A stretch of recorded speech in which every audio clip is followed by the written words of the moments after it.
Welcome to my channel. This project shows a cold process soap recipe using real beer. And beer produces a great lather in your soap. I'm using a locally brewed beer, but you can use any beer that you want. But before we can actually use the beer, we need to make two extra steps. The first one is that we need to flatten the beer.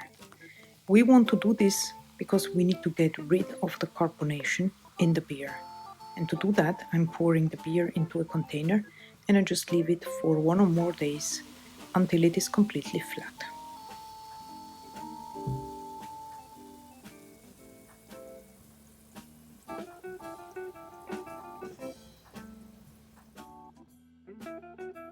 The next day, we want to boil the liquid prior to using it for soap.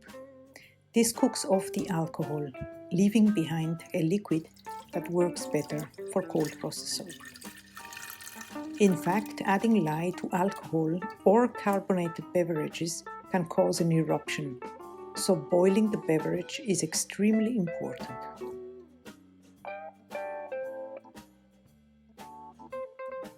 Once the alcohol is boiled out, we let the beer cool down.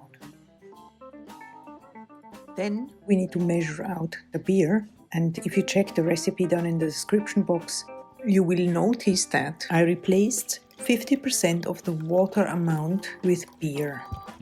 Also, I changed up my usual recipe a little bit by increasing the olive oil amount, which is a liquid oil, to make the total liquid oils a little higher so that the recipe would be more manageable and less fast moving.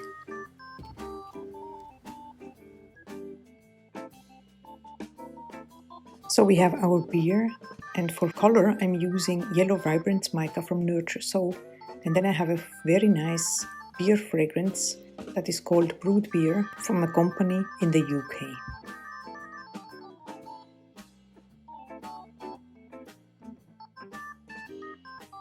Now we have our lye water solution that is just 50% of the liquid, and I'm soaping very cool.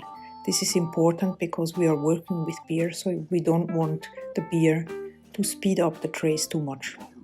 So I'm mixing up the lye water solution and the oils to reach an emulsion. And now I'm gonna go ahead and I'm gonna add the beer, that is 50% of the water amount, to the mixture.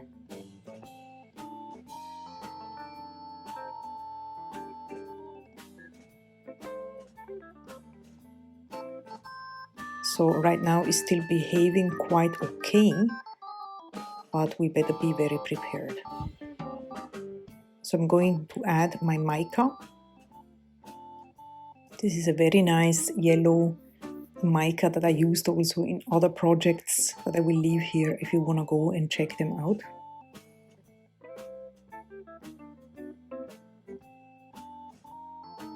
And I'm just very careful to move really quick. Give it another blend here to make sure that everything is really nicely incorporated into the mixture, also from the sides of the jug. Now I'm adding the fragrance oil. Just gonna add half of the bottle here. That's what I need for this amount of soap that I'm making today. And I'm just giving it a blend with a spatula. There is no need to use the stick blender, especially not with such a recipe. It's still behaving quite okay, I have to say, and here are the molds. They are already ready on a tray, so I can move really fast. And I'm just gonna add it to the molds here. This is a brambleberry round mold that I absolutely love. It's very durable. You can find an Amazon version down in the description box below, as well as all other ingredients, tools and equipment that I'm using, by the way, if you wanna go check that out.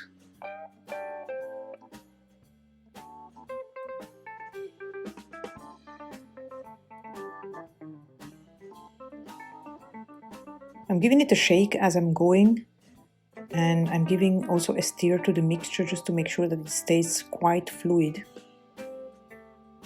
And as you can see, it is thickening up here at the end, but I'm not really worried about.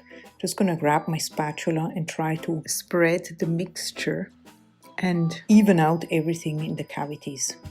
Also, I like to use this cake icing spatula to make everything nice and smooth looking.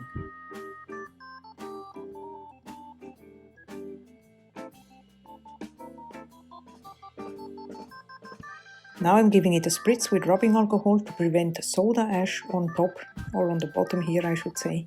And then the only thing left to do is to leave it for 24 hours or even more, since we used a little bit more liquid oils than usually.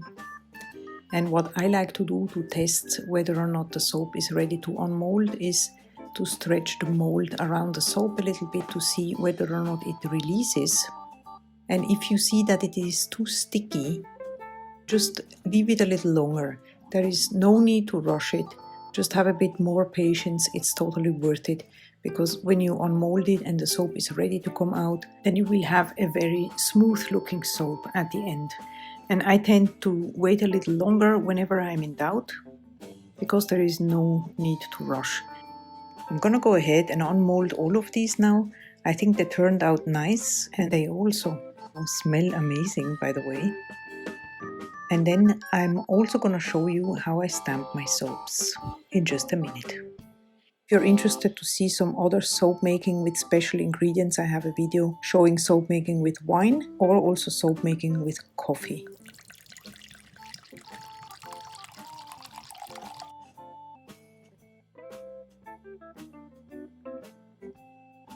For the stamping, I just take my acrylic stamp, as you can see here, and then a rubber mallet. I give it a light tap on every side of the stamp, and then I wiggle the stamp out of the soap.